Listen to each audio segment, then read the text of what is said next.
ഇവിടെ നമുക്ക് ഡേയും നൈറ്റും വീഡിയോ നമുക്ക് ലൈവായിട്ട് കാണാനും സാധിക്കും, അതുപോലെ തന്നെ റെക്കോർഡായിട്ടുള്ളത് കാണാനും സാധിക്കും. ക്യാമറയെ കൊണ്ട് എല്ലാ കാര്യങ്ങളും ചെയ്യാൻ പറ്റുന്നുണ്ട്. പിന്നെ എന്തിനാണ് നമ്മൾ സെൻസർ ഉപയോഗിക്കുന്നത്? അത് നാളെ ഒരു ആളിനോട് ചോദിച്ചൊരു കാര്യമാണ്. ഹായ് ഫ്രണ്ട്സ്, എല്ലാവർക്കും നമസ്കാരം. എൻ്റെ കയ്യിലിപ്പോൾ 2 ക്യാമറകളുണ്ട്. ഒരെണ്ണം പ്രൊജക്റ്റ് സീരീസ് ക്യാമറയാണ്, ഒരെണ്ണം വാല്യൂ സീരീസാണ്. അപ്പോൾ ഇത് നമ്മുടെ പ്രാമയുടെ NC140D3 എന്ന് പറയുന്ന ഒരു മോഡലാണ്. വാല്യൂ സീരീസ് ക്യാമറയാണ്. അതുപോലെ തന്നെ എൻ്റെ കയ്യിലിരിക്കുന്ന ഈ ഒരു ക്യാമറയാണ് ഇവരുടെ pro series camera. Pro series എന്ന് പറയുമ്പോഴത്തേക്ക് ഇത് NC340P1 എന്നുള്ളൊരു മോഡലാണ്. അങ്ങ് മാറിയിരിക്കട്ടെ, നമുക്ക് ഇതിൻ്റെ കമ്പാരിസൺ ആണ് ഇന്ന് ഞാൻ നിങ്ങൾക്ക് ചെയ്തു തരാൻ വേണ്ടി പോകുന്നത്. ഈ 2 ക്യാമറകൾ നിങ്ങൾ സൂക്ഷിച്ച് നോക്കുകയാണെന്നുണ്ടെങ്കിൽ നിങ്ങൾക്ക് ഒരു വ്യത്യാസവും ഇതിൻ്റെ ഔട്ടർ ബോഡിയിൽ കാണാൻ സാധിക്കില്ല. എന്താണ് ഈ വാല്യൂ സീരീസ് ക്യാമറയും പ്രോ സീരീസ് ക്യാമറയും തമ്മിലുള്ള വ്യത്യാസം?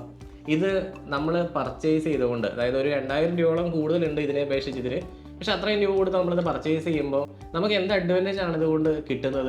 അങ്ങനെയുള്ള കാര്യങ്ങളാണ് ഇന്ന് ഞാൻ ഈ ഒരു വീഡിയോയിലൂടെ നിങ്ങൾക്ക് പറഞ്ഞു തരാൻ വേണ്ടി പോണത്. അപ്പോൾ എല്ലാവർക്കും നെക്സ സിസ്റ്റത്തിൻ്റെ പുതിയൊരു വീഡിയോയിലേക്ക് ഒരിക്കൽ കൂടി സ്വാഗതം. നമ്മുടെ ഈ ഒരു ചാനലിലെ വീഡിയോസ് ഒരുപാട് ആളുകൾ കാണുന്നുണ്ടെങ്കിലും അത് സബ്സ്ക്രൈബ് ചെയ്യുന്നവരുടെ എണ്ണം വളരെ കുറവാണ്. സബ്സ്ക്രൈബ് ചെയ്യാൻ വേണ്ടിയിട്ട് ചാർജ് ഒന്നും ഇല്ലല്ലോ. നിങ്ങൾക്ക് ഈ ടെക്നിക്കലായിട്ടുള്ള കാര്യങ്ങളിലൊക്കെ താല്പര്യമുള്ളവരാണെങ്കിൽ, അതായത് IP camera, intrusion detection system, access controller, boom barrier, video door phone, EPPX machine, networking, അങ്ങനെയുള്ള കാര്യങ്ങളിലൊക്കെ ഇൻട്രസ്റ്റഡ് ആണെങ്കിൽ മാത്രം നമ്മുടെ ഈ ഒരു ചാനൽ ഒന്ന് സബ്സ്ക്രൈബ് ചെയ്ത് വെക്കുക. അതുപോലെ തന്നെ നിങ്ങളൊരു ടെക്നീഷ്യൻ ആണെന്നുണ്ടെങ്കിൽ നമ്മുടെ ഈ ഒരു ചാനലിൽ ഒരുപാട് ട്രെയിനിങ് വീഡിയോസ് ഉണ്ട്. വെറും 200 രൂപ മാത്രമാണ് ഒരു മാസത്തേക്ക് വരുന്ന കോസ്റ്റ്. നമുക്ക് ഒരുപാട് കാര്യങ്ങൾ അതിലൂടെ പഠിക്കാൻ സാധിക്കും. IP ക്യാമറയെ പറ്റിയും നെറ്റ്വർക്കിങ്ങിനെ പറ്റി എല്ലാം വീഡിയോ ഞാൻ ഇട്ടിട്ടുണ്ട്. അപ്പോൾ ജോയിൻ ബട്ടണിൽ ക്ലിക്ക് ചെയ്യാം കേട്ടോ. അപ്പോൾ ഇനി നമ്മുടെ ടോപ്പിക്കിലേക്ക് വരാം. ആർക്കാണ് ഈ 140D3 വാല്യൂ സീരീസ് ക്യാമറ ഉപകാരപ്പെടുന്നത് നോക്കാം. എനിക്കിപ്പോൾ ജസ്റ്റ് ഒരു ക്യാമറ വെച്ചാൽ മതി. പല ആൾക്കാരും അങ്ങനെ പറയാറുണ്ട്, വലിയൊരു കോസ്റ്റിലേക്കൊന്നും പോകാൻ താല്പര്യമില്ല, വെറുതെ ഒരു ക്യാമറ വെച്ചാൽ മതി. എന്തെങ്കിലും ഇൻസിഡൻ്റ് ഉള്ള സമയത്ത് നമ്മളൊന്ന് പ്ലേ ബാക്ക് ചെയ്യുമ്പോൾ ആ വീഡിയോ കാണണം. വലിയ പ്രോപ്പർട്ടി ഒന്നും അല്ല, അത്രയും വാല്യുബിൾ ആയിട്ടുള്ള അസറ്റ്സ് ഒന്നും അല്ല അവിടെ ഉള്ളത് എന്നുണ്ടെങ്കിൽ നിങ്ങൾക്ക് തീർച്ചയായിട്ടും ഈ വാല്യൂ സീരീസ് ക്യാമറ ചൂസ് ചെയ്യാം. കാരണം നമ്മൾ കൊടുക്കുന്ന പൈസയ്ക്ക് വർത്ത് ആയിട്ടുള്ളൊരു ക്യാമറയാണ്. പിന്നെ ഇതൊരു സ്മാർട്ട് ഹൈബ്രിഡ് ക്യാമറയാണ്. ഡേ നൈറ്റ് നമുക്ക് കളറായിട്ട് തന്നെ കാണാൻ സാധിക്കും. പക്ഷേ നൈറ്റ് വിഷൻ വീഡിയോ ക്വാളിറ്റി എന്ന് പറയുന്നത് ഡിപ്പെൻസ് ലൈറ്റിൻ്റെ ഇൻറ്റൻസിറ്റിക്ക് അനുസരിച്ചാണ്. അതായത് നമ്മൾ എവിടെയാണോ ക്യാമറ കൊണ്ടുവയ്ക്കുന്നത് അവിടെ ഒരു ചെറിയ പ്രകാശമെങ്കിലും വേണം. കൂരിരുട്ടത്ത് നിങ്ങൾ ഈ ഒരു ക്യാമറ കൊണ്ടുവച്ചിട്ട് 30 മീറ്റർ ഈ കമ്പനി പറയുന്ന നൈറ്റ് വിഷൻ കിട്ടുന്നില്ലല്ലോ എന്ന് പറയരുത്. കാരണം 30 മീറ്റർ കിട്ടണമെന്നുണ്ടെങ്കിൽ അവരത് ടെസ്റ്റ് ചെയ്തിരിക്കുന്ന ആ ഒരു എൻവയോൺമെൻറ്റിൽ അതുപോലെ നമ്മൾ ടെസ്റ്റ് ചെയ്ത് നോക്കേണ്ടി വരും. അപ്പോൾ യഥാർത്ഥത്തിൽ ഒരു ഹാർഷ് എൻവയോൺമെൻറ്റിലോട്ട് നമ്മളിത് കൊണ്ടുവച്ചാൽ 30 മീറ്റർ തന്നെ കിട്ടണമെന്ന് ഒരു ചാൻസും ഇല്ല. പിന്നെ അതുപോലെ ഇതിൽ മൈക്രോഫോൺ വരുന്നുണ്ട്. ഒരു 2-3 മീറ്ററിൻ്റെ ഉള്ളിലൊക്കെ നിന്ന് നമ്മൾ സംസാരിക്കുകയാണെന്നുണ്ടെങ്കിൽ തീർച്ചയായിട്ടും അത്യാവശ്യം ക്വാളിറ്റിയിൽ നമുക്ക് കേൾക്കാൻ പറ്റുന്നതാണ്. പക്ഷേ എല്ലാ ഏരിയയിലും ഒരുപോലെ ആയിരിക്കില്ല മൈക്കിൻ്റെ പെർഫോമൻസ്. അത് പ്രത്യേകം നിങ്ങൾ നോട്ട് ചെയ്യുക. അപ്പോൾ എല്ലായിടത്തും മൈക്കിൻ്റെ പെർഫോമൻസ് ഒരുപോലെ ആയിരിക്കില്ല. മൈക്കിനെ പറ്റി ഞാൻ അതുകൊണ്ട് ഇവിടെ അങ്ങ് എടുത്തൊന്നും പറയുന്നില്ല. എന്തായാലും ക്യാമറയുടെ വീഡിയോ ക്വാളിറ്റി നമ്മൾ കൊടുക്കുന്ന പൈസയ്ക്ക് വർത്താണ്. ഏതാണ്ട് ഒരു 4500 പ്ലസ് ടാക്സ് ആ ഒരു റേഞ്ചാണ് ഇതിൻ്റെ വരുന്നത്. എക്സാക്റ്റ് ഒരിക്കലും നമുക്ക് വീഡിയോയുടെ ഉള്ളിൽ പറയാൻ പറ്റില്ല. കാരണം എന്താണ്, ആ പ്രൈസ് ഇങ്ങനെ വേരി ചെയ്തുകൊണ്ടിരിക്കും കേട്ടോ. ഇനി ഇതിൻ്റെ ടെക്നിക്കൽ വശത്തിലേക്ക് വന്നു കഴിഞ്ഞാൽ ഈ ഒരു ക്യാമറയ്ക്ക് 1/3 ഇഞ്ച് ഇമേജ് സെൻസറാണ് വരുന്നത്. പക്ഷേ ഈ പ്രോ സീരീസിൽ വരുന്ന ക്യാമറ എന്ന് പറഞ്ഞാൽ 1/2.9 ഇഞ്ച് CMOS സെൻസറാണ്. അതായത് ഈ ക്യാമറയിൽ ഉപയോഗിച്ചിരിക്കുന്ന സെൻസറിനേക്കാളും കുറച്ചും കൂടെ വലുതാണ് ഈ ഒരു ക്യാമറയിൽ ഉപയോഗിച്ചിരിക്കുന്ന സെൻസർ. 1/2.9 എന്ന് പറയുമ്പോഴത്തേക്ക് ഇതിനേക്കാളും കുറച്ചും കൂടെ വലുതാണ്. അപ്പോൾ അതുകൊണ്ട് തന്നെ ഇതിൻ്റെ ഈ പ്രോ സീരീസിൽ വരുന്ന ക്യാമറയുടെ നൈറ്റിലുള്ള പെർഫോമൻസ് ഇതിനെ അപേക്ഷിച്ച് ഇച്ചിരിയോടെ കൂടുതലായിരിക്കും. ഈ ക്യാമറ നമ്മുടെ ഈ പ്രോ എന്ന് പറഞ്ഞ സീരീസിൽ വരുന്ന ക്യാമറ ചൂസ് ചെയ്യേണ്ടത് നമുക്കൊരു നോർമൽ ഒരു ക്യാമറ വെക്കുന്നതിനേക്കാളും കുറച്ചും കൂടെ പെർഫോമൻസ് ഉള്ള AI ഡിറ്റക്ഷൻ ഫീച്ചറുള്ള ക്യാമറ എടുക്കണം എന്ന് ആഗ്രഹിക്കുന്ന വ്യക്തികളായിരിക്കണം. അതായത് ഇവിടെ നമുക്ക് ഡേയും നൈറ്റും വീഡിയോ നമുക്ക് ലൈവായിട്ട് കാണാനും സാധിക്കും, അതുപോലെ തന്നെ റെക്കോർഡായിട്ടുള്ളത് കാണാനും സാധിക്കും. കൂടാതെ ഈ ഒരു ക്യാമറയിൽ ഇത് രണ്ടിലും നടക്കും. പക്ഷേ ഈ ഒരു ക്യാമറയിൽ നമുക്ക് നോട്ടിഫിക്കേഷൻസും കൂടെ വരും. അതായത് ഇൻട്രൂഷൻ ഡിറ്റക്ഷൻ നോട്ടിഫിക്കേഷൻസ് ഒക്കെ കിട്ടുന്നത് ഈ പ്രോ സീരീസ് ക്യാമറയിലാണ്, ഇതിലല്ല. അപ്പോൾ നിങ്ങൾക്ക് അങ്ങനെയുള്ള റിയൽ നോട്ടിഫിക്കേഷൻസ് ഒക്കെ വേണം എന്ന ആഗ്രഹം ഉണ്ടെന്നുണ്ടെങ്കിൽ നിങ്ങൾ എന്ത് ചെയ്യുക, ഈ 340T1 എന്നുള്ള മോഡൽ ക്യാമറയിലേക്ക് പോകാം. അപ്പോൾ പ്രൊജക്റ്റ് സീരീസ് ക്യാമറ എന്നാണ് ഇതിനെ വിശേഷിപ്പിക്കുന്ന പേര്. അപ്പോൾ ഈ പ്രൊജക്റ്റ് സീരീസ് ക്യാമറയ്ക്ക് ഉള്ളൊരു അഡ്വാൻറ്റേജ് എന്ന് പറഞ്ഞാൽ ബിൽഡ് ക്വാളിറ്റി ഇതിനെ അപേക്ഷിച്ച് കുറച്ച് കൂടുതലാണ്. പുറത്ത് നോക്കുമ്പോൾ നമുക്കൊന്നും തോന്നില്ല, കാരണം രണ്ടും ഒരേപോലെ തന്നെ ഇരിക്കുന്നത്. പക്ഷേ ഉള്ളിലിരിക്കുന്ന കമ്പോണൻസിന് കുറച്ചും കൂടെ ബിൽഡ് ക്വാളിറ്റി ഉണ്ട്. ഞാൻ ആദ്യം പറഞ്ഞല്ലോ സെൻസർ ഡിഫറൻസ് ഉണ്ട്. അപ്പോൾ അതുപോലെ തന്നെ ഇതിൻ്റെ ബോർഡിലും വ്യത്യാസങ്ങൾ വന്നേക്കാം. ഇതൊരു 3 വർഷം വാറണ്ടി കിട്ടുന്ന ക്യാമറയാണ് പ്രോ സീരീസ്. പക്ഷേ അതേസമയം ഡിസ്ട്രിബ്യൂഷൻ സീരീസിന് നമുക്ക് 2 വർഷം വാറണ്ടിയാണ് കമ്പനി തരുന്നത്. പിന്നെ പ്രോ സീരീസ് ക്യാമറകൾ എപ്പോഴും ക്യാമറ കമ്പനി, അതായത് മാനുഫാക്ചർ ഓൺലൈനായിട്ട് ഇട്ട് വിൽക്കാറില്ല. അതുപോലെ തന്നെ ഡിസ്ട്രിബ്യൂട്ടറുടെ കയ്യിലൂടെ അല്ല അത് സെയിൽ ചെയ്യുന്നത്. ഞങ്ങളെപ്പോലെയുള്ള പ്രാമയുടെയൊക്കെ ഓതറൈസ്ഡ് ആയിട്ടുള്ള ഇൻസ്റ്റലേഷൻ പാർട്ട്നേഴ്സ് വഴി മാത്രമാണ് പ്രൊജക്റ്റ് സീരീസ് ക്യാമറകൾ നിങ്ങൾക്ക് പർച്ചേസ് ചെയ്യാൻ സാധിക്കുകയുള്ളൂ. അതുപോലെ തന്നെ നമുക്ക് ഈ ക്യാമറ അവർ തരുന്ന സമയത്ത് ഇത് മറ്റൊരു വ്യക്തിക്ക് സെയിൽ ചെയ്യാൻ വേണ്ടി ഞങ്ങൾക്ക് പറ്റില്ല. ഞങ്ങൾക്കത് ഇൻസ്റ്റലേഷൻ ചെയ്ത് കൊടുക്കാനുള്ള റൈറ്റാണ് കമ്പനി തരുന്നത്. പിന്നെ ഇത് 2 ക്യാമറകളും അതാത് കാറ്റഗറിയിൽ വരുന്നതിലെ ബേസിക് മോഡൽസ് ആണ്. അതായത് ഞാനിപ്പോൾ 340 P1 എന്നുള്ള ഈ ഒരു ക്യാമറ നിങ്ങളോട് പറഞ്ഞപ്പോഴത്തേക്കും പ്രോ സീരീസിനെ പറ്റി ഞാൻ കുറേ കാര്യങ്ങളൊക്കെ പറഞ്ഞു. ഇതിനെ അപേക്ഷിച്ച് ഇത് അടിപൊളിയാണ്, സെറ്റപ്പ് ആണെന്നൊക്കെ ഞാൻ പറഞ്ഞു. പക്ഷേ ഈ പ്രോ സീരീസ് വരുന്ന ക്യാമറകളിൽ ഒരുപാട് ക്യാമറകളുണ്ട്. അതിലെ ഏറ്റവും ബേസിക് ആയിട്ടുള്ള ഒരു ക്യാമറയാണ് 340 P1 എന്നുള്ള മോഡൽ. അപ്പോൾ അതുകൊണ്ട് നിങ്ങൾ ഈ ഒരു ക്യാമറ എടുക്കുന്ന സമയത്ത് എല്ലാ ഫീച്ചേഴ്സും ഉൾപ്പെടുന്ന ഏറ്റവും കിടിലൻ ക്യാമറയാണ് എന്ന് ഞാൻ ഒരിക്കലും പറഞ്ഞിട്ടില്ല. കാരണം ഏറ്റവും ബേസിക് മോഡൽ ക്യാമറ തന്നെയാണിത്. അപ്പോൾ നമ്മളിതിൻ്റെ ഏറ്റവും ഹയർ എൻഡിലേക്ക് പോകുമ്പോൾ ഒരുപാട് ഫീച്ചേഴ്സ് നമുക്ക് കിട്ടും. കാരണം ഇത് ഞാനിപ്പോൾ പറഞ്ഞത് എന്താണെന്ന് വെച്ച് കഴിഞ്ഞാൽ, ചില ആളുകൾ നിങ്ങൾ പറഞ്ഞ പോലെ പ്രോയാണ് എടുത്തിരിക്കുന്നത്, പ്രോ ആയിട്ടും എനിക്ക് ചില കാര്യങ്ങൾ എന്നോട് പറ്റുന്നില്ല എന്ന് നിങ്ങൾ പറയരുത്. ഉദാഹരണം ഞാൻ പറയുവാണെങ്കിൽ, ഇതിനകത്ത് നമുക്ക് മെമ്മറി കാർഡ് ഇടാൻ പറ്റത്തില്ല. ഇത് പ്രോ തന്നെയാണ്, പക്ഷേ മെമ്മറി കാർഡ് ഇടാൻ പറ്റില്ല. മെമ്മറി കാർഡ് ഇടണമെന്നുണ്ടെങ്കിൽ ഇതിനേക്കാളും കൂടിയ പ്രോ എടുക്കേണ്ടി വരും. അപ്പോൾ പ്രോ സീരീസ് ക്യാമറ എന്താണ്, ഡിസ്ട്രിബ്യൂഷൻ ക്യാമറ എന്താണ് എന്നുള്ളൊരു കാര്യമാണ് ഞാൻ നിങ്ങൾക്ക് ഇതിലൂടെ ഞാൻ പറഞ്ഞു തന്നത്. അപ്പോൾ നിങ്ങൾ ഇപ്പോൾ നോക്കുന്നത് കുറച്ചുകൂടെ ബെറ്റർ ക്വാളിറ്റി ഉള്ള ഉൽപ്പന്നമാണെന്നുണ്ടെങ്കിൽ തീർച്ചയായിട്ടും നിങ്ങൾ എടുക്കേണ്ടത് എന്തായിരിക്കണം, പ്രോ ആയിരിക്കണം. അപ്പോൾ നമുക്ക് 3 വർഷം വാറണ്ടിയും കിട്ടും, അതുപോലെ തന്നെ കുറച്ചും കൂടെ ബെറ്റർ ക്വാളിറ്റി നമുക്ക് കിട്ടുന്നതാണ്. പിന്നെ ക്യാമറയുടെ വൈഡ് വ്യൂ പറയുകയാണെന്നുണ്ടെങ്കിൽ ഇത് 78 ഡിഗ്രിയോളം വൈഡ് ആയിട്ടാണ് ഈ ക്യാമറ വരുന്നതെങ്കിൽ ഈ പ്രോ സീരീസ് ഒരു 78.8 ഡിഗ്രി വൈഡാണ്, ഒരല്പം കൂടെ വൈഡ് വ്യൂ ആണ്. പിന്നെ എത്രത്തോളം വൈഡ് ആയിരിക്കണം എന്നുള്ളതൊക്കെ നമ്മൾ എത്രത്തോളം ഹൈറ്റിൽ ആ ക്യാമറ വെക്കും എന്നുള്ളതിനനുസരിച്ചിരിക്കും. നമ്മളൊരു 9 അടി അല്ലെങ്കിൽ 9.5 അടി പൊക്കത്താണ് ക്യാമറ ഒരു വീട്ടിൽ ഇൻസ്റ്റലേഷൻ ചെയ്യേണ്ടത്. അതിലും താഴ്ത്തി വെച്ച് കഴിഞ്ഞാലും അതിലും പൊക്കി വെച്ച് കഴിഞ്ഞാലും നമുക്ക് അത്രത്തോളം ഒരു ഔട്ട്പുട്ട് കിട്ടില്ല കേട്ടോ. പിന്നെ റോഡിലേക്ക് വെക്കുകയാണെന്നുണ്ടെങ്കിൽ കുറച്ചും കൂടെ ഹൈറ്റിൽ വെക്കുന്നതായിരിക്കും ഉചിതം. ഇക്വേഷൻ്റെ SIDP ടൂള് പോലെ പ്രാമയുടെ ഒരു ടൂളാണ് ODDT ടൂൾ എന്ന് പറയുന്നത്. ഇപ്പോൾ ODDT ടൂളിൻ്റെ ഉള്ളിൽ നമ്മളിപ്പോൾ കണക്ട് ചെയ്തിരിക്കുന്ന 2 ക്യാമറയും ലിസ്റ്റിൽ വന്നിട്ടുണ്ട് കണ്ടോ. PT NC 340 P1 WNM എന്നുള്ള ക്യാമറയും വന്നിട്ടുണ്ട്. PT NC 140 D3 WNM എന്നുള്ള ക്യാമറയും വന്നിട്ടുണ്ട്. അപ്പോൾ ഇത് രണ്ടും ഇപ്പോൾ നിങ്ങൾക്ക് നോക്കുവാണെങ്കിൽ സ്റ്റാറ്റസ് ഇനാക്റ്റീവ് എന്നാണ് കാണിക്കുന്നത്. ഇനാക്റ്റീവ് മീൻസ് ഈ ക്യാമറ നമ്മൾ പർച്ചേസ് ചെയ്തപ്പോൾ കൊണ്ടുവന്ന് ജസ്റ്റ് കണക്ട് ചെയ്തിട്ടേ ഉള്ളൂ. അതായത് ഇത് ആക്ടിവേറ്റ് ചെയ്തിട്ടില്ല. ആക്ടിവേറ്റ് ചെയ്യാന്ന് പറഞ്ഞു കഴിഞ്ഞാൽ ക്യാമറയ്ക്ക് ഒരു യൂസർ ഐഡിയും പാസ്വേഡും കൊടുക്കണം. യൂസർ ഐ ഡി ഓൾറെഡി ഉണ്ട്, അഡ്മിൻ എന്ന് പറയുന്നത്, പാസ്വേഡ് നമ്മൾ കൊടുക്കണം. അതുപോലെ തന്നെ IP അഡ്രസ്സും കൊടുക്കണം. നോക്കി ഇപ്പോൾ ഈ 2 ക്യാമറയുടെ IP അഡ്രസ്സ് ഡീഫോൾട്ട് 1.64 ആണ്. അപ്പോൾ നമ്മളിതിന് ആക്ടിവേറ്റ് ചെയ്യാൻ വേണ്ടി പോവുകയാണ്. അതിനൊരു പാസ്വേഡ് കൊടുക്കുന്നു. അപ്പം ഞാനിവിടെ PSSWD321 എന്നുള്ള പാസ്വേഡാണ് ഇടുന്നത്. അപ്പോൾ അതേപോലെ തന്നെ PSSWD321 ഇത് അക്സെപ്റ്റ് ചെയ്യുമെന്നുള്ള കാര്യം നോക്കേണ്ടി വരും. ഈ 1 2 3 അങ്ങനെയുള്ള ഇതൊന്നും, അതല്ലെങ്കിൽ അഡ്മിൻ എന്നുള്ളതൊന്നും പണ്ടൊക്കെ നമ്മൾ അഡ്മിൻ അറ്റ് 1 2 3 എന്ന് കൊടുക്കുകയില്ലായിരുന്നു. അങ്ങനെയുള്ളതൊന്നും ഇപ്പോൾ അക്സെപ്റ്റ് ചെയ്യില്ല. ഇപ്പോൾ ഞാൻ PSSWD321 ആക്ടിവേറ്റ്, ഓക്കെ, ഇപ്പോൾ ആക്ടിവേറ്റ് ആയിട്ടുണ്ട്. രണ്ടാമത്തതും അതുപോലെ തന്നെ ആക്ടിവേറ്റ് ചെയ്യണം. ഇപ്പോൾ ഇവിടെ ആക്ടിവേറ്റ് ചെയ്ത് കഴിയുമ്പോൾ തന്നെ ഒരു ഓപ്ഷൻ എഴുതി കാണിക്കുന്നുണ്ട് കേട്ടോ. ഓക്കെ, എറണാകുളം, അതുപോലെ ജോബ് എന്താണ്, ബിസിനസ്, ഫസ്റ്റ് ജോബ് ഞാനിപ്പോൾ ടീച്ചർ, ഓക്കെ, കൺഫേം. അപ്പോൾ അത് എന്തെങ്കിലുമൊക്കെ എഴുതി കൊടുക്കാതെ അത് എടുക്കത്തില്ല. പിന്നെ അത് ഇവിടെ IP മാറ്റാനുള്ള ഓപ്ഷൻ വന്നിട്ടുണ്ട്.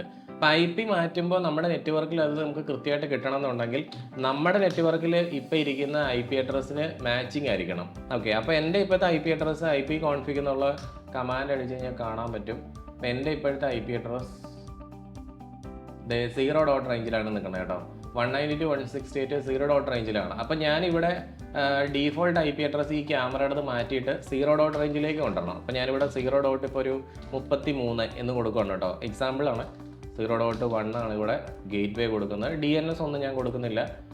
പിന്നെ ഇത് മോഡിഫൈ ചെയ്യണമെന്നുണ്ടെങ്കിൽ നമ്മളോട് നേരത്തെ കൊടുത്തിരിക്കുന്ന പാസ്വേഡ് ചോദിക്കും. അപ്പം ഞാൻ അത് തന്നെ ഇവിടെ കൊടുക്കുവാണ്. Okay, modify. ഇപ്പോൾ 33 ആയിട്ടുണ്ട്. ഇനി നമുക്കൊന്ന് റീഫ്രഷ് ചെയ്ത് നോക്കാം. ഇത് കണ്ടോ, ഇപ്പോൾ എൻ്റെ ആ ഒരു ക്യാമറയുടെ IP അഡ്രസ്സ് മാറിപ്പോയി, 0.33 ആയി. ഇനി നമുക്ക് ആ ഒരു ക്യാമറ ഇവിടെ നിന്ന് ആക്സസ് ചെയ്യാൻ സാധിക്കും. 192.168. ആദ്യം നമുക്ക് ആ ക്യാമറയിലോട്ടുള്ള കണക്ഷൻ ഉണ്ടോ എന്ന് നോക്കാം. അതിന് കമാൻഡ് പ്രോംപ്റ്റ് എടുക്കുക, പിങ് എന്ന് കൊടുക്കുക, 192.168.0.33. കണ്ടോ, ഇപ്പോൾ ആ ഒരു ക്യാമറയിലേക്ക് പിങ് ചെയ്യുന്നുണ്ട്. ഇനി നമ്മൾ അതിൻ്റെ IP അഡ്രസ്സ് ഇവിടെ ബ്രൗസറിൽ കൊടുത്തു കഴിഞ്ഞാൽ നമുക്ക് ആ ഒരു ക്യാമറ ഇവിടെ ആക്സസ് ചെയ്യാൻ സാധിക്കും. 192.168.0.33. കണ്ടോ, അപ്പോൾ ഇവിടെ അഡ്വാൻസ്ഡ് എന്നുള്ള ഓപ്ഷനിൽ പോവുക, പ്രൊസീഡ് കൊടുക്കുക. പ്രൊസീഡ് കൊടുത്തു കഴിയുമ്പോൾ ഒരു പേജ് വരും. അത് ആ ക്യാമറയിലേക്ക് ലോഗിൻ ചെയ്യാനുള്ള പേജാണ്. യൂസർ ID അഡ്മിൻ ആണ്. പാസ്വേഡ് ഇപ്പോൾ നമ്മൾ കൊടുത്തേക്കണം 321 അങ്ങനെ തന്നെയല്ലേ? ഓക്കെ, 1FYJYC അത് കൊടുത്ത ശേഷം ലോഗിൻ എന്ന് കൊടുക്കുക. ഓക്കെ, ഇതാണ് നമ്മുടെ ആ ഒരു ക്യാമറയ്ക്കുള്ളിലായിട്ട് ലോഗിൻ ചെയ്യുമ്പോൾ വരുന്ന ഇൻ്റർഫേസ്. ഞാനിപ്പോൾ അതാ ഒരു ഇരുട്ടത്താണ് ആ ക്യാമറ വെച്ചിരിക്കുന്നത്. ഇത് കണ്ടോ, എന്നാലും വളരെ വ്യക്തതയോട് കൂടി നമുക്ക് കളർഫുള്ളായിട്ട് കാണാൻ സാധിക്കുന്നില്ല. എൻ്റെ അടുത്തല്ല കേട്ടോ, അതുകൊണ്ട് തന്നെ എനിക്കിപ്പോൾ ഇവിടെ മാറ്റിയൊന്നും നിങ്ങളെ കാണിക്കാൻ സാധിക്കില്ല. നമുക്കിതിൻ്റെ ഉള്ളിലെ കോൺഫിഗറേഷൻസ് എന്തൊക്കെയുണ്ടെന്ന് നോക്കാം. ഈ ഒരു ക്യാമറ നിങ്ങൾ നോക്കിക്കേ, ഈ ഒരു ക്യാമറ ഇതായിരുന്നു കേട്ടോ, 340p1WNM ആണ്. അപ്പോൾ ഞാൻ ഇതേപോലെ തന്നെ നമ്മുടെ മറ്റേ ക്യാമറയും എടുത്തിട്ട് നിങ്ങൾക്ക് ഇതിനകത്തുള്ള ഓപ്ഷൻസ് ഒക്കെ ഒന്ന് കാണിച്ചു തരാം. എന്തെങ്കിലും വ്യത്യാസമുണ്ടെന്ന് നമുക്കറിയാം. ഇപ്പോൾ ഇവിടെ കോൺഫിഗറേഷൻസിൽ പോയി കഴിഞ്ഞാൽ നമുക്ക് കാണാൻ സാധിക്കും ഇവിടെ സിസ്റ്റം സെറ്റിങ്സ് കാര്യങ്ങളൊക്കെ ഉണ്ട്. അതിലാണ് നമ്മുടെ ടൈമിങ്ങും അതായത് ടൈം സോൺ അതുപോലെയുള്ള കാര്യങ്ങളൊക്കെ നമ്മൾ അപ്ഡേറ്റ് ചെയ്യണത്. ഇവിടെ ടൈം സെറ്റിങ്സും കാര്യങ്ങളൊക്കെ കൊടുത്തിട്ടുണ്ട്. ഓക്കെ, ഇപ്പോൾ ഇവിടെ ഡീഫോൾട്ട് മദ്രാസ്, ബോംബെ, ന്യൂഡൽഹിയിൽ നടക്കണം. പണ്ട് നമ്മൾ ഹിക്യൂഷനിൽ എടുക്കുന്ന സമയത്ത് ബീജിംഗ് മറ്റേ ചൈനയായിരുന്നു കാണിച്ചുകൊണ്ടിരുന്നത്. പക്ഷേ ഇത് ഇന്ത്യൻ മെയ്ഡ് പ്രോഡക്റ്റ് ആയതുകൊണ്ട് ഇന്ത്യ തന്നെയാണ് വരുന്നത്. പിന്നെ നമുക്ക് ഏറ്റവും ഇമ്പോർട്ടൻ്റ് ആയിട്ട് നോക്കാനുള്ളൊരു സാധനം എന്ന് പറഞ്ഞാൽ, ഞാൻ നിങ്ങളോട് പറഞ്ഞിരുന്നല്ലോ, ഈ ഒരു ക്യാമറ മറ്റേ ക്യാമറയുമായിട്ട് വ്യത്യാസം വരുന്നത് ഇവിടെയാണ്, ഇവൻറ്റിനകത്താണ്. അപ്പോൾ ഇവൻറ്റിൽ ഇവിടെ ഇവൻറ്റ് ആൻഡ് ഡിറ്റക്ഷൻ എന്നുള്ള ഓപ്ഷനിൽ പോയി കഴിഞ്ഞാൽ കണ്ടോ, അതേ മോഷൻ ഡിറ്റക്ഷൻ്റെ ഓപ്ഷൻ കൊടുത്തിട്ടുണ്ട്, വീഡിയോ ടാമ്പറിങ് കൊടുത്തിട്ടുണ്ട്. അതുപോലെ സ്മാർട്ട് ഇവൻ്റ് എന്നുള്ളൊരു ഓപ്ഷൻ ഇവിടെ നിങ്ങൾക്ക് കാണാൻ സാധിക്കും. നമുക്ക് മറ്റേ ക്യാമറയും കൂടെ ഒന്ന് ആക്ടിവേറ്റ് ചെയ്തിട്ട് സൈഡ് ബൈ സൈഡ് ഒന്ന് കമ്പാരിസൺ ചെയ്ത് നോക്കാം. ഈ രണ്ട് ക്യാമറകൾ നമ്മൾ കമ്പാരിസൺ ചെയ്യുന്ന സമയത്ത് ഞാൻ ഇതിനകത്ത് മനസ്സിലാക്കിയ ഏറ്റവും വലിയ വ്യത്യാസം എന്തെന്ന് വെച്ചാൽ, പ്രോ സീരീസ് ക്യാമറയിൽ നോക്കിക്കേ സ്മാർട്ട് ഈവൻ്റ് എന്നുള്ളൊരു ഓപ്ഷൻ ഉണ്ട്. അതായത് intrusion detection, line crossing, region entrance detection, region exit detection, unattended bag detection, അതുപോലെ ഒബ്ജക്റ്റ് റിമൂവൽ ഡിറ്റക്ഷൻ, ഇതൊക്കെ ഈ AI ഫീച്ചേഴ്സ് ആണ്. അത് നമ്മുടെ പ്രോ സീരീസ് ക്യാമറയിൽ വരുന്നുണ്ട്. പക്ഷേ അതേസമയം ഡിസ്ട്രിബ്യൂഷൻ സീരീസ് ക്യാമറയിൽ, നമ്മുടെ വാല്യൂ സീരീസ് ക്യാമറയിൽ ഈ ഒരു സാധനം നമുക്ക് ഇവൻറ്റിൻ്റെ അടിയിൽ കാണാൻ സാധിക്കുകയില്ല. അതാണ് ഇത് തമ്മിലുള്ള വ്യത്യാസം. അപ്പോൾ AI ഫീച്ചർ നമുക്ക് കിട്ടണമെന്നുണ്ടെങ്കിൽ നമ്മൾ തീർച്ചയായിട്ടും പ്രോ സീരീസ് ക്യാമറയാണ് എടുക്കേണ്ടത്. പക്ഷേ ഇവരുടെ വെബ്സൈറ്റിൽ പോയിട്ട് നമ്മൾ നോക്കുകയാണെന്നുണ്ടെങ്കിൽ അവിടെ അവർ പല കാര്യങ്ങളും എഴുതി വെച്ചിട്ടുണ്ട്. അത് നോർമൽ മോഷൻ ഡിറ്റക്ഷൻ ആണ്. അതിന് നമ്മൾ ഒരിക്കലും AI ഫീച്ചറായിട്ട് കമ്പാരിസൺ ചെയ്യരുത്. ഇപ്പോൾ ഇതിവിടെ നോക്കുവാണെങ്കിൽ ഇവൻ്റ് ആൻഡ് ഡിറ്റക്ഷൻ എന്നുള്ള ഓപ്ഷനിൽ ഇത് ഡിസ്ട്രിബ്യൂഷൻ സീരീസ് ആയതുകൊണ്ട് അതെ motion detection, video tampering, video exception, ഇത് ഏറ്റവും ബേസിക് ആയിട്ടുള്ള ഫീച്ചറാണ്. ഇതൊരു AI ഫീച്ചർ എന്നൊന്നും നമുക്ക് പറയാൻ പറ്റില്ല. അപ്പോൾ AI ഫീച്ചർ എന്ന് പറഞ്ഞു കഴിഞ്ഞാൽ ഇതാണ് ഇൻട്രൂഷൻ ഡിറ്റക്ഷൻ, ലൈൻ ക്രോസിങ് പോലെയുള്ള കാര്യങ്ങളാണ്. ചില ആളുകൾ പറയാറുണ്ട് ക്യാമറയെ കൊണ്ട് എല്ലാ കാര്യങ്ങളും ചെയ്യാൻ പറ്റുന്നുണ്ട്, പിന്നെ എന്തിനാണ് നമ്മൾ സെൻസർ ഉപയോഗിക്കുന്നത്? അത് നാളെ ഒരു ആളിനോട് ചോദിച്ചൊരു കാര്യമാണ്. അപ്പോൾ ക്യാമറ എന്ന് പറയുന്നത് ഒരു വിഷ്വൽ പ്രോസസ്സിംഗ് ആണ് നടത്തുന്നത്. വിഷ്വൽ പ്രോസസ്സിംഗ് എന്ന് പറഞ്ഞാൽ ഡേയും നൈറ്റും ക്യാമറ ഇരിക്കും. ഡേ ഇരിക്കുന്ന രീതിയിലായിരിക്കില്ല ആ ക്യാമറയുടെ നൈറ്റിലെ ക്വാളിറ്റി. ഇപ്പോൾ നല്ല മഴയൊക്കെ പെയ്യുന്ന ഒരു സന്ദർഭത്തിലാണെങ്കിലും ക്യാമറയുടെ ക്വാളിറ്റി ഭയങ്കരധികം കുറവായിരിക്കും അല്ലേ? അപ്പോൾ ആ ഒരു സിറ്റുവേഷനിൽ ഇപ്പം നമ്മൾ AI ഫീച്ചർ വർക്ക് ചെയ്യുന്നത് എക്സാക്ട്ലി ഡെയിലി വർക്ക് ചെയ്യുന്ന പോലെ ആയിരിക്കുമോ? തീർച്ചയായിട്ടും ആയിരിക്കില്ല. പക്ഷേ ഒരു സെൻസറാണ് നമ്മൾ വെക്കുന്നതെങ്കിൽ ആ സെൻസർ ആ ഒരു പർപ്പസിന് വേണ്ടി മാത്രം ഡിസൈൻ ചെയ്തേക്കുന്നതാണ്. ക്യാമറ എന്ന് പറയുന്നത് ഒരു സെക്കൻഡറി ഡിവൈസ് ആണ് ഇൻ കേസ് ഓഫ് നമ്മുടെ ഇൻട്രൂഷൻ്റെ ഒക്കെ കാര്യത്തിൽ വരുമ്പോൾ. അതൊരു വീഡിയോ വെരിഫിക്കേഷന് വേണ്ടിയിട്ടുള്ളതാണ്. അപ്പോൾ അവിടെ ഒരു ഇൻസിഡൻറ്റ് നടന്നതിന് ശേഷമാണ് നമ്മൾ ആ കാര്യം അറിയുന്നത്. പക്ഷേ AI ക്യാമറകളിൽ ഒരു റിയൽ ടൈം ഡിറ്റക്ഷൻ ഉണ്ടെങ്കിൽ പോലും അതൊരു സെൻസർ വെച്ചിട്ട് നമ്മൾ തരുന്ന രീതിയിലായിരിക്കില്ല വരുന്നത്. ഇപ്പം വീടിൻ്റെ ഫ്രണ്ടിലും ബാക്കിലൊക്കെ നമ്മൾ ഫുള്ളായിട്ട് ഗ്ലാസ് ആണ് കൊടുത്തേക്കണമെന്നൊക്കെ ഉണ്ടെന്നുണ്ടെങ്കിൽ തീർച്ചയായിട്ടും ഒരു ഇൻട്രൂഷൻ ഡിറ്റക്ഷൻ സിസ്റ്റം ആയിരിക്കും നല്ലത്. ഇതുപോലെ AI ഫീച്ചറുള്ള ക്യാമറ എടുക്കുന്നത് കൊണ്ട് നമുക്ക് 100% ഒരു പ്രൊട്ടക്ഷനും അത് കിട്ടില്ല. കാരണം ഇൻട്രൂഷൻ ഡിറ്റക്ഷനകത്ത് നമുക്കുള്ളൊരു അഡ്വാൻറ്റേജ് എന്ന് പറഞ്ഞാൽ നമ്മുടെ ഫോണിലോട്ട് കോൾ വരും, അതുപോലെ SMS വരും, പിന്നെ അതേപോലെ തന്നെ നമുക്ക് അലാം അടിപ്പിക്കാൻ പറ്റും. ഇപ്പോൾ ക്യാമറയിൽ നിന്നാണെങ്കിലും നമുക്ക് അലാമൊക്കെ അടിപ്പിക്കാം. പക്ഷേ അതിന് ഞാൻ ഈ പറഞ്ഞ രീതിയിൽ ഡ്രോബാക്സ് ഉണ്ട്. ഒരു 80% ഒക്കെ മാക്സിമം ആണ് ഇത് നമുക്ക് പ്രൊട്ടക്ഷൻ തരുന്നത്. അത് മീൻസ് അതിൻ്റെ ഔട്ട്പുട്ട് നമുക്ക് ആക്യുറസി തരുന്നത്.